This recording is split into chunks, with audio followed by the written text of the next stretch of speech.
আমাদের এলাকার রস নিলে খাইতে মোটামুটি ভালোভাবে শান্তি পায়। আমাদের এলাকার সরুয়া এলাকার রস খুবই মিষ্টি হয়, খুবই ভালো হয়। এটার জন্য মানুষ খুব আগ্রহী, অনেক দূর দূরান্তর থেকে আমাদের এলাকার রস নেবার জন্য মানুষ ইচ্ছুক হয়ে আসে। রাত্রে আসে, দিনে আসে, এবং কি রাতে 10টা 11টা 12টা বাজেও আসে।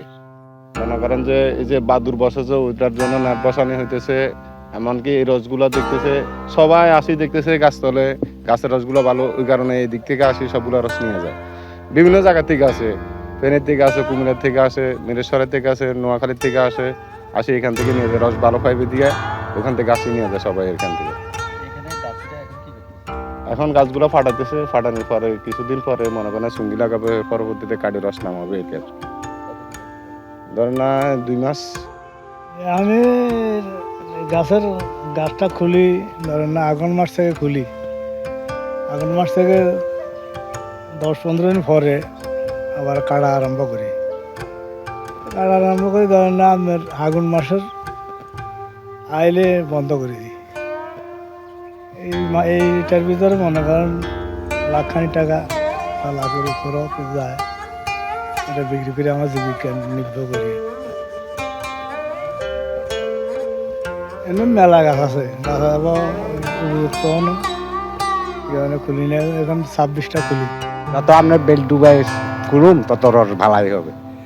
ওই আপনার দুপুরে খুললে রস হইব চুকা মুকা, এটা মস্কারা হইব, গোলা হইব। আজ আজকে 4-5 দিন খুলছি, তখন গাই কাটা যার হবে আবার রস হন না। আমি 30টা গাছ ছিলেছি, 30টা গাছ নাল করতে 800 টাকা করে গেছে।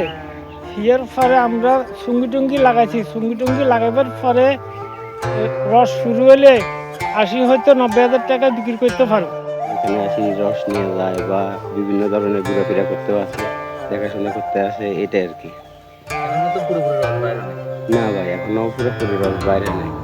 রস প্রায় আর সপ্তাহখানেকের ভিতরে ইনশাল্লাহ পুরোপুরি রস দেওয়া যাবে।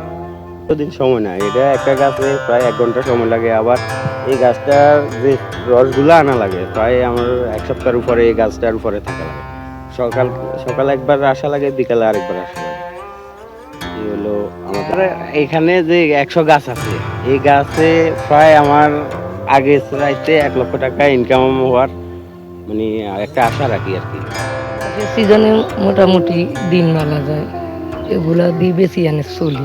এর জন্য বিভিন্ন জায়গাতে লোক আসে, ফেনী থেকে আসে, ঢাকা থেকে আসে, ও ইয়াতে আর এখানে তো গিয়ে সোনাপুর টোনাপুরের এইদিকে তুমি আসে নেই।